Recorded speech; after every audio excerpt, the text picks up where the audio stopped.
Eva çaleki hundure ve demi de berdevam kırna ve hatta ne roja iro برێز جالان را سێ جارە هەڤدیتن تێنێ کردنی ئەv هەڤدیتانانە هەموو jî ser encamekî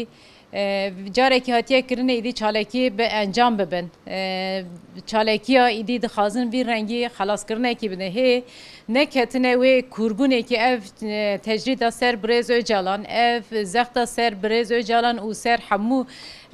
Kurda ne tiştekî wisa bi rêzê daye ji bo wî jî eva şeş mehnî ve çalekiya berdewam dike bê berxwedaniya mezin ve qas hevalek çalekî fedayî kirin rexmê wî jî bê berdewamê ve hê encamekî wisa tam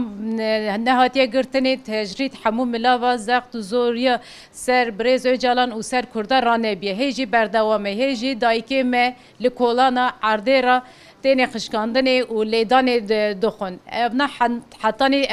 dawî nebin hetanî ser Birêz Öcalan ev tecrîd neşkê ev berxwedaniya bi çend hevdîtina ve tu rengî encam nabe yê hetanî encama xwe bigire ser nekeve ev çalekî berdewam bikin û mîna meclîsa Hewlêrê jî vê berxwedaniyek şeş mehabiriye vir jî yê cure cure jî çalekî cuda ve jî her yê berdewam bike.